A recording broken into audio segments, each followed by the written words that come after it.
yung talking points. Very important talaga yan. So, I think that's good. Yeah. So acknowledge natin yung trauma, and ang pangalawa is ay ang pag-share natin sa ating mga asawa, at ang pangatlo ay forgiveness.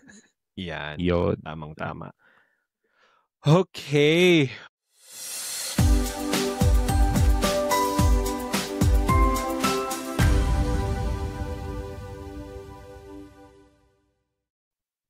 Welcome po sa Pinoy Husbands. Ako naman po again, si Paul Aragones. Ako po si Norbert Elnar. Ayan. Ngayon po sa aming topic ay pag-uusapan natin ang trauma. No? Ayan. Ano nga ba ang trauma pag sinabing trauma? And ano nga ba ang trauma sa Tagalog, Norbert? Ayan. Hindi ko alam ang trauma sa Tagalog. Hindi ko nga alam din sa Bisaya. Hindi ko alam kung parang wala atang term. Actually, wala talagang term sa Tagalog na ni-research ko na pero wala. As in trauma lang din yung ginagamit natin na term doon. And actually it tells you about the mindset ng ng culture about sa trauma. Yeah. Kasi once we try to borrow a word, ibig sabihin hindi talaga siya naturally nag-i-exist. Oo, 'di ba? So nakuha lang natin 'yon kasi binigay sa atin ng mga colonizers, naku. Yung term na 'yon. So bago lang siya na term. Pero ang interesting doon is ngayon na-absorb natin yung meaning ng trauma na we can actually identify doon sa trauma. Yan. Yan. At talaga totoo yan kasi ano naman 'di ba? Words, language is a reflection of the culture. So totoo yan. Parang hindi ko pa talaga narinig yung term na trauma even in the Bisaya context. So yeah, maganda yung sinabi mo. So Paul, bakit ba napakahalaga ng topic na ito? Ay siguro kasi alam naman natin na yung mga husbands or yung mga lalaki hindi lahat pero kalimitan, wow, lalim ng Tagalog. We are like men are known not to be very showy with their emotions. Hindi ko sinasabing strength yun. So Paul, since borrowed din nga yung term na trauma from a foreign language, ano ba talaga ang trauma? At bakit ba ito naging parte ng ating parang lingwahe? Yeah, magandang tanong yan, Actually, ang definition ng trauma as defined by science at saka ng dictionary, ito yung emotional, physiological, spiritual, and I think even yung physical na, alam mo yun, experience natin na nakapag-disturb o nakadistress sa atin sa buhay natin ngayon. So, pwedeng manggaling yan sa nung kabataan natin, nung na-neglect tayo or na-abuse tayo nung bata tayo. Or pwede rin pala na kahit na matanda na tayo, yung adulthood. Kunwari, nagkaroon ng betrayal, nangaliwa si mister. Magiging traumatic experience yun sa buhay ng isang asawa. Yan. Or even then yung collective experience, yung kahirapan. Yeah. Trauma pala yun. Or kung merong gera sa isang lugar. Ayan. Or kung merong family dysfunction, may nakita tayong nag-aaway-away sa pamilya natin, or yung magulang mo nag-away o naghiwalay, pwede din yun na maging trauma sa experience mo. So hindi lang pala siya isang aspect, no? Kasi yung feeling ko yung trauma, siya parang yung ninakawan ka lang, then not so kaya ka lang Trauma ka jeep, na. nawala yung phone mo, I mean traumatic yun, di ba? Pero pero ang dami palang pwedeng panggalingan ng trauma. Yan. Okay. Totoo yan. So, ang maganda sa atin na more and more as we as we get to watch a lot of YouTube videos at yung mga Pinoy na expose sa maraming information, marami tayong natututunan tungkol dun sa trauma. Actually, naalala mo si meron palabas sa Bulaga, si Joey De Leon, mag-message siya about depression, 'di ba? Na parang tiis-tiis lang daw 'yan. Tapos si Maine Mendoza, sabi niya na dapat isang serious na ano 'yun, na topic 'yun, na dapat i-address ng maayos. So maganda rin yung yung mga gano'ng experience kasi nakikita natin na yung Pinoy natututo over Yes. time. So magandang bagay 'yan. Yeah, So, go ahead. no, I mean, sabi ko kasi yun talaga yung parang, 'di ba, kinalakihan natin na idea ng ano 'pag may masamang nangyari, talagang tiis-tiis na lang, tiisin mo na lang 'yan tapos, lilipas din 'yan, parang ganyan. So, may Mm. kaibahan ba ang parang karanasan or experience with trauma sa iba't ibang, cultural context? Kasi, Hmm, 'yan. alam ko na sa Pilipinas kasi nga hindi ito parang Hmm, term na masyadong ginagamit natin. mm, So may parang way tayo of addressing it. Pero alam ko din sa mhm, ibang bansa, I mean, mga asawa natin di naman sila Filipino. So, iba din yung mm, parang background ng trauma sa kanila. Ay yung parang at least 'yan. how they know trauma. So, may ano ka ba? May mga alam ka ba dito? Mhm. 'Yan, gandang tanong 'yan. Talagang pinag-research talaga ako ni Robert dito sa mga tanong na ito, ano. Just for disclaimer po before we continue, kami po ay hindi medical professionals. Kami lang Mm, po ay nagre-research and binigyan lang po kayo ng perspective. So ang amin pong, mga advice o mga challenge dito ay hindi po medically approved. Ito lang po ay parang opinions namin and, aming perspective. Parang disclaimer lang po 'no, as yes, we yes. continue. Importante yun. Yeah. So, ang Western perspective about trauma, usually alam naman natin, ito yung parang, pinanggalingan ng term na anyway, sa kanila naman nanggaling 'to. So, yung bare definition na sinabi ko kanina, nanggaling talaga yan sa Western perspective. Mm, mm. Ang kanilang solution dito, meron puwede kang magkaroon ng therapy, counseling, coaching, 'no? At Hmm, minsan medical nga, clinical ang hmm, approach, for these groups, 'no?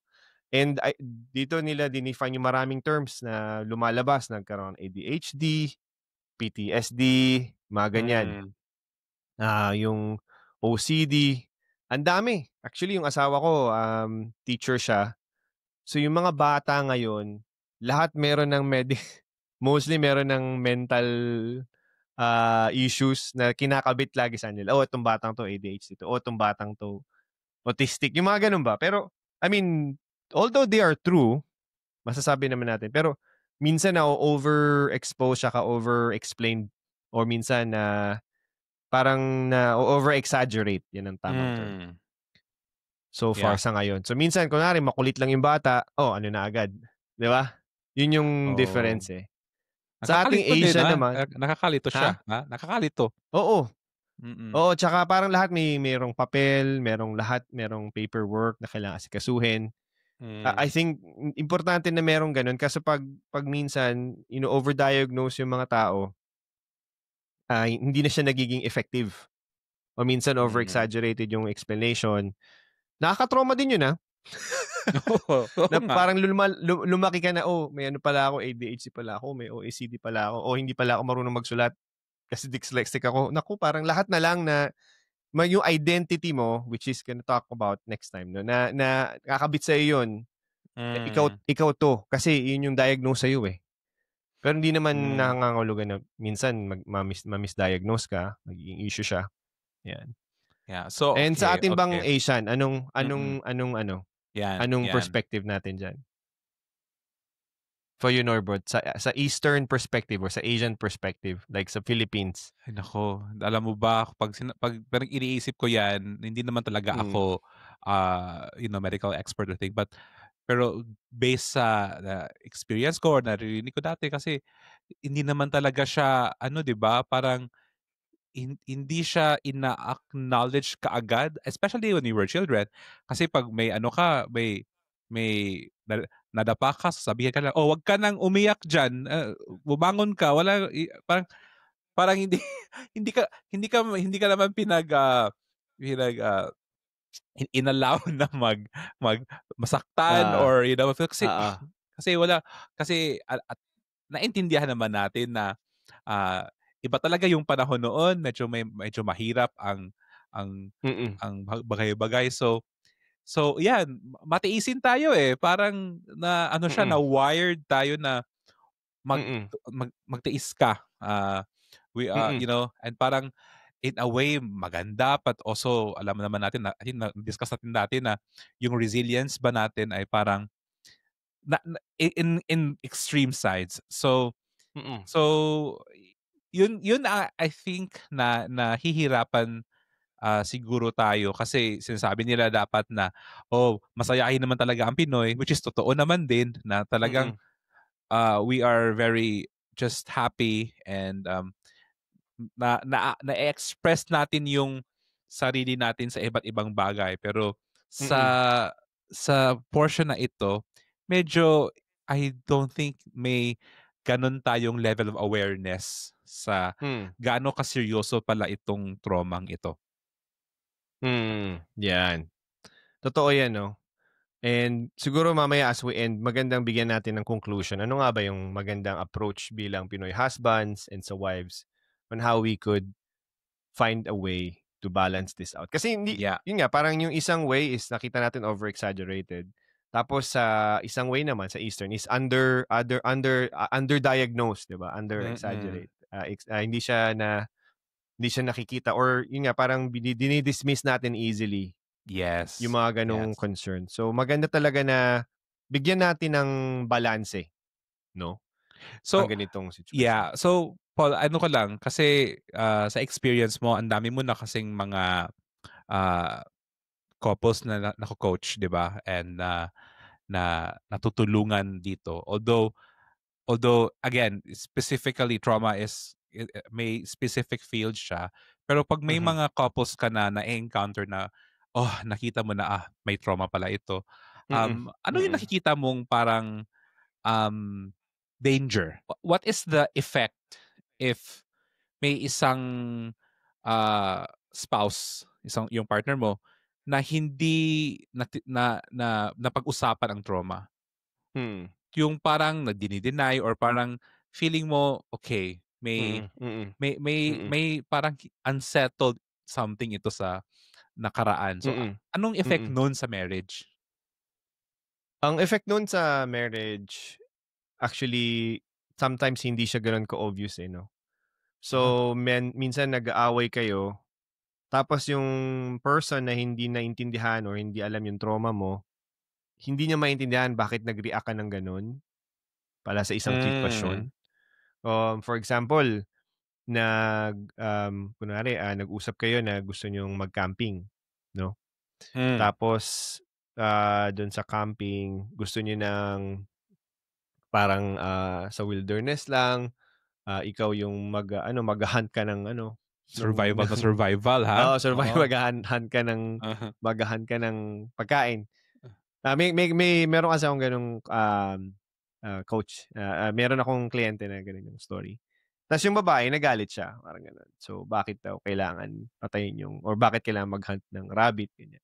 Ah. Yun pala may trauma pala siya nung bata siya na yung meron siyang alagang rabbit.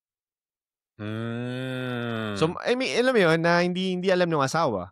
Kasi hindi mo naman I think hindi siya gano'n kadali na ikuwento mo na you're gonna go on a date tapos sabihin mo, "Oh, what are your traumas?" Parang Hirap naman. ang hirap na mauungkat yun, 'di ba? Minsan hindi mo rin siya maiisip agad. At I think that's the other thing is hindi mo siya maiisip agad na meron ka palang traumang gano'n. Kasi Hmm. minsan magti-trigger siya out of yun nga, parang, out of the discussion na hindi mo alam, oh, traumatic pala siya sa isang tao. Um, so I think merong need to be always calm in a Hmm. marriage, especially with situations and to be sensitive enough na 'pag gano'n yung asawa mo mag-react, parang hindi hindi normal yung reaction, eh. Hmm. So, yun mo makikita na, oh, bakit kaya ganito 'to? So, tanungin mo parang, "Is there something happened? May nangyari bang ganyan sa Oo. childhood mo, adulthood?" Yun lang, eh, yun lang yung natural way sometimes for it to come out, yung Hmm. defensive mechanism. Yeah. of a trauma? Sa akin naman, dun sa experience ko with trauma, especially nung nasa South Africa ako, may isang Hmm. particular event dun na talagang naging mas aware ako sa effect ng trauma. So, may isang project kaming ginawa na may nangyari hindi masyadong maganda. So, may naganap na nakawan, may away na naganap sa sa Wow. in the midst of the thing. So, na may Mm. police nang involved. So, ganyan. Oof. So, safe naman lahat pero talagang ito yung isa yun sa mga first na Hmm. experience ko na hindi ko inakalang ah, ma-e-experience ko, 'di ba? So, Hmm. buti na lang na nung pagbalik namin sa project may nangyaring debrief. Tapos the next day may mga bisita kami na parang psychologist and Hmm. doctors from America who Hmm. gave us para at the next day parang a talk. Like, they were parang may training kami on PTSD, Hmm. post-traumatic stress Wow. disorder. The next day, Wow. parang naging ano lang ba, coincidence pero galing ako sa Oo. nangyari kahapon. Tapos Oo. kinabukasan ito yung Oo. parang ah, workshop niyo. Mm. And dun nila inexplain sa akin, which is I think very helpful kasi ito yung Hmm. naintindihan ko sa sinabi nila. When our body pala goes through trauma and and may nangyayari physiologically. So may nangyayari sa inside ng body pag pag pag dumaranas ka ng trauma. So, yung sabi din ng doktor na kasi ang body natin is designed to survive all the time. So, Hmm. yung default nito talagang paano mo siya paano ba nagso-survive ang body. So, yun yung parang pinanggagalingan ng ating physical being. Hmm. So when something pala is threatening the survival of our physiological body, our body Hmm. does something to defend it, 'di ba? Hmm. So yung inexplain ng doktor sa amin, so pag may nangyaring trauma, anything that threatens your survival, Mhm. so in I mean sinabi mo earlier sa ibang aspect, 'di ba? Yung parang pag may nag-disturb ng balance ng order ng iyong body, may may certain na ginagawa yung internal natin na hormones and stuff to cope with that. So sabi pa na nun, okay, kunwari na-hold up ka, yun yung parang, Example. sample, 'di ba? Relate naman kami. So parang, oh, talaga. So ano ba nangyayari? So so sabi niya 'pag kung kunwari may ganyan, may threat to life o hinold Hmm. up ka na may nakita kang baril o, Oo, ah, oo, oo. anong tawag ng knife sa Tagalog? Parang kutsilyo, Kutsilyo. sabi ganyan. So, your body pala then releases a hormone inside to calm you down. So kaya pala parang nasha-shock ka, parang hindi ka makakibo, parang Mm. so may mga hormones palang nire-release inside.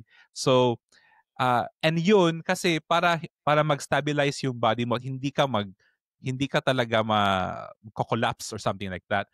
And Mm. then when these hormones are released in your body, ito yung parang biglang release, 'di ba? So ang dami so na may disruption sa iyong internal hormones things Mm. and may mga triggers siyang na lumalabas. So yun yung sinabi sa kanya sa amin noon dati. So nung nung sinabi ng doktor yun, sabi ko, wow, talaga palang una na-appreciate ko yung ang human body, paano ginawa ni Lord yung ganyan na Mm. system. Mm. I mean, hindi natin kontrolado yun, 'di ba? And Mm. yun nga pag alam mo naman sa Pilipinas pag may sunog na bigla mo na lang na naka-carry yung buong ref. Oo, oo. Bigla kang malakas sa Yung talagang adrenaline, oo. adrenaline mo traumatic experience 'yun, 'di ba?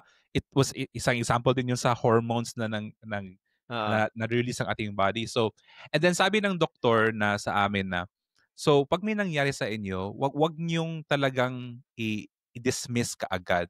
Tas bigyan niyo ng panahon at yung give your body a break na when something Hmm, traumatic happens, you have to sort of like consider that the hormones also settle in and go back to the normal thing, and hmm, it will take time. And sabi pa nga ng doktor na well, unfortunately hindi namin pwedeng sabihin na parang ano, one day after okay na ka na, or 6 months after, or oo, pwede nga 6 years pa, or or oo, sometimes hindi mo talaga alam. So, oo, but it's good to know na something is also happening physically, na mm, hindi ka na-think na parang nababaliw ka. Kasi ako nung nangyari sa akin 'yun, talagang may mga triggers 'no, na mm, nakikita ko 'pag may mm, naririnig akong sound, feeling ko may mangyayari or parang ganyan. So oo, so ito pala yung oo, effect ng PTSD.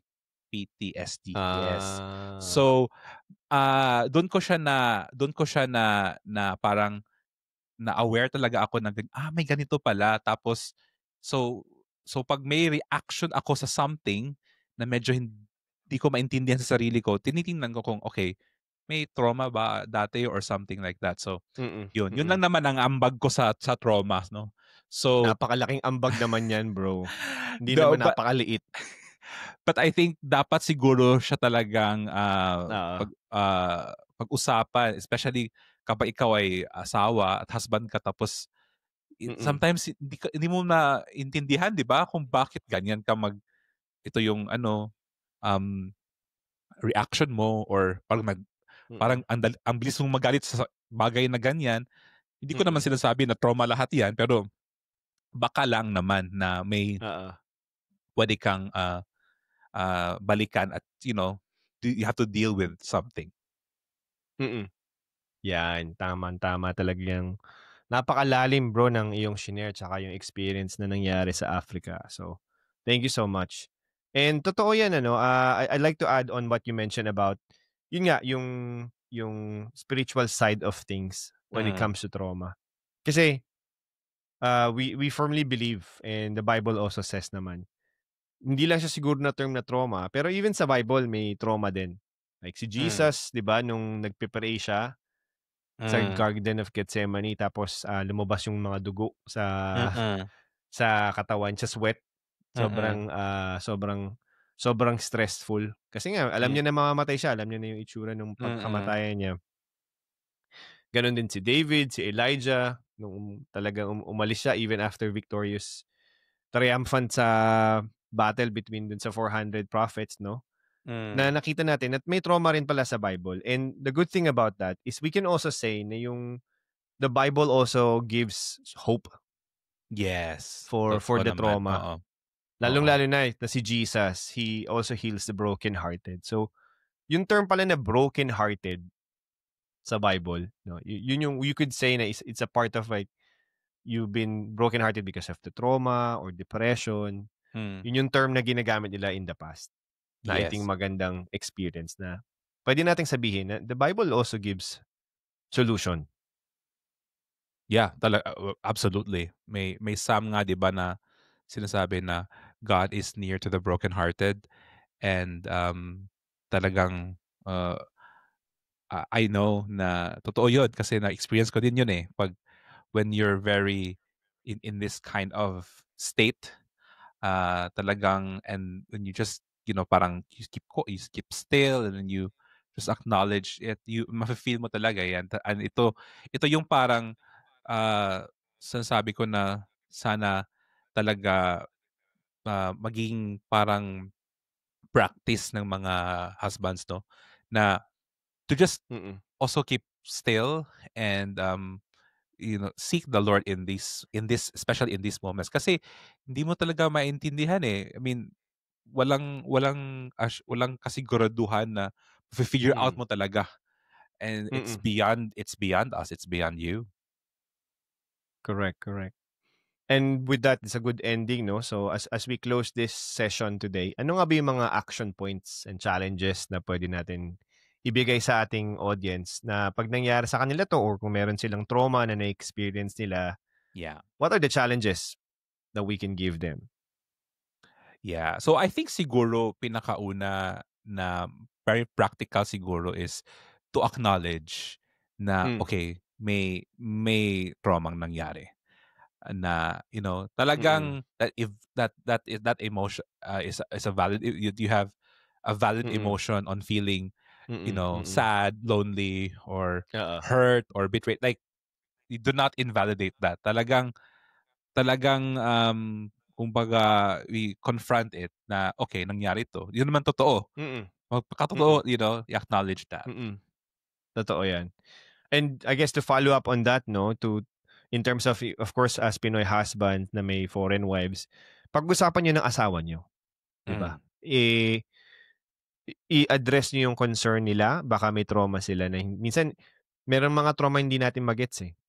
Mm. Bilang asawa, no. For example, meron yung asawa ko na experience na hindi ko maintindihan kasi lumaki ako sa third world country. So parang kunwari, may gusto siyang special na pagkain kasi yung pala lumaki siya na gano'n yung pagkain na gusto nila. So parang for me, Mm. pagkain lang naman yun eh. Pero parang hindi mo kasi pwedeng i-dismiss yun eh. Yung Yes. mga ganong issue. So I think that's number 2 na pag-usapan, i-open up Mm. at i-acknowledge na yun nga, trauma yun. Kung trauma sa kanila yun, trauma sa kanila yun. Kasi minsan, hindi natin magets eh, di ba? Merong mga terms na parang meron nga kaming kaibigan eh. So, may sister na nakipag-usap siya doon sa sa kaibigan namin na single. Tapos, ino-open up niya yung mga issue sa akin. Sabi nung single namin kaibigan, buti nga may asawa ka eh. Di ba? Parang dinismiss na lahat nung mga problema namin mabuhay mag-asawa kasi wala siyang asawa. Which is Oh. acknowledge kasi it doesn't mean that yung other issues is not acknowledged. Diba? Oh, and I think sa example na yan, I think it's also important, Paul, to realize na kung nag-open up yung asawa mo sa trauma niya, wag mong isipin na ikaw yung solusyon. 'Di ba? Hindi mo siya you cannot fix Oo. the person. Like, it talaga wala Mm. naman, hindi naman, I think, hindi mo yun, ano man tawag siya, hindi mo yun Mm. trabaho na Yan. i-heal ang kanyang trauma. Tama ba? Yan. Tama ba ako? Totoo Kasi yan. para Oo, feeling ko totoo, yun totoo. ang I think ano yun eh, parang hindi tayo ang solusyon mm, ng ating mga asawa. Hindi tayo yung savior ng ating mm, mga asawa, 'di ba? Si yeah. Jesus lang talaga ang makakapag-save Yeah, sa of kanila, course, of especially course. mga internal na ano, 'di ba? Yeah, of course we feel empathy, and we feel, pero hindi naman talaga wala tayong ano eh, kahit anong gawin natin, maglumpasay ka pa diyan, Ah, ano ba, hindi talaga siya it's not something we can fix. So, yan, but it helps na it's being opened up kasi 'di ba may verse totoo. din naman na pag when some things are brought to light, wala na siyang power against you. So, yeah. And then of course seek professional help talaga pag medyo Mm. Mm. medyo ano na, um Mm. Totoo seryoso yan. na. Mm. And I think the other thing na minsan really neglected, no, yung power of forgiveness sa Ah, mga trauma experience na nakakalimutan natin magpatawad. May power palang forgiveness to heal you. Meron nga akong client na galit siya kasi yung mahal niya sa buhay. Parang meron siyang mahal talaga na tao. Pero yung tao na yun, akala niya mahal din siya pero parang binitray siya for oh, 7 years. oh my goodness. So, alam mo yun, Hmm. after 7 years, dinadala pa rin niya yung trauma na yun. Tapos tinanong ko siya one simple thing. Sabi ko, have you forgiven them? No, I cannot forgive them. Hmm. And that gives you a very traumatic experience in your body. Kasi every time na nagagalit ka, di ba, yung sabi mo nga, yung hormones mo, nagbibigay pa rin ng Hmm. ganong May trigger toxicity. talaga. May part ng brain talaga release Ah, ng toxicity na 'yan. Yes. But yan. siguro pa before we baka sabihin natin yung mga Pinoy husbands or mga nakikinig sa atin na Okay. ang daling magpatawad. Hindi po siya Yes. talagang parang switch na ino-on lang ganyan. Oo, Alam oo, alam oo. po natin na process 'yun, na hindi naman ibig sabihin, especially for I know na may when somebody experiences like parang abuse talaga, Oo. na na nag if you forgive the abuser, you trust them, at hindi Yes. naman yung ganun. I think Oo, oo. siguro ibang usapan 'yan. I think Oo. may narinig ako dati na sermon na sabi na unforgiveness is like drinking poison and expecting the other person to die. Yan. So parang Oo. it's something that you really naniniwala din ako na forgiveness is it's a very divine supernatural thing na you really have to Mm. ask the Lord to Mm. help you through that. And Totoo. so yun lang po kasi hindi pa namin sinasabi na patawarin mo na lang yan kasi yan nga Oo, trauma oo, na yan, naman yan. yan, yan, yan, yan. I think that's true, no? And when we say forgiveness, yun nga, it's not about trust, it's not about respect even. It's not about reconciliation na parang Mm. pag napatawad mo na, bukas parang back to normal kayo, bati kayo Best ulit. friends kayo ulit. Ayan. Hindi po ganun ang ibig sabihin ng forgiveness is actually for you, no? For you to be free of this anger and guilt and yung bang any evil thoughts about that person. You're just freeing yourself about that. You're actually Yeah. trying to forget that person, forget the situation, and you just want to move on with your life. Na you don't want to carry that burden na lagi mong naalala kung anong ginawa niya sa'yo. Hindi ka na makapag-move on, hindi ka makapag-make the new relationships kasi walang forgiveness. And Yes. we take this forgiveness very seriously. And tama nga yung sabi ni Norbert na you have to ask the Lord and you can make that decision to Yes. forgive. Yeah. It's not easy. I think God gave us that privilege and right to have that power. Kasi may power of forgiveness and it gives you more two people get healed in Yeah. forgiveness. One Yeah. is you and the other person is the one that you forgive. Now if they didn't ask for it, if they didn't hear, they don't get healed. Only you get healed when you forgive them. Yeah, talagang Yeah. puwedeng magkakaroon tayo isang topic na talagang forgiveness na talagang ating Parang marami ata pag-uusapan. tayong Parang ang kailangang daming nating hugot diyan na nako. mga Kailangan ko nga pala maraming humingi ng tawad sa mga tao na nasaktan natin, Norbert, lalong-lalo ka na. Ang dami nating diyan, hindi naman experience, hugot ng forgiveness. But talaga, kidding aside, totoo Tama, yan. tama, tama. We have to, talagang very important yan, Mm. forgiveness. And Yan. ano ba, may iba pa ba? I think may iba pa yung Actually, maganda na yung Okay. tatlong challenges, no? Pinag-usapan na natin yung talking points. Very important talaga yan. So, I think that's good. Yeah. So acknowledge natin yung trauma, and ang pangalawa is ay ang pag-share natin sa ating mga asawa, at ang pangatlo ay forgiveness. Yan. Yun. Tamang-tama.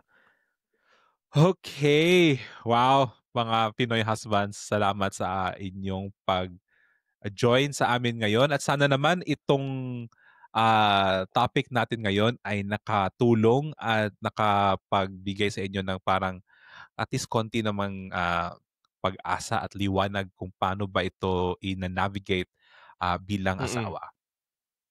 Ayan. Tandaan po ninyo na ang Pinoy husbands ay nandito para gawin kayong better husbands at hindi maging perfect na husband. Yes. At sa ngalan ng Pinoy Husbands, maraming salamat po sa inyong pagtutok at hanggang sa muli. Okay, paalam!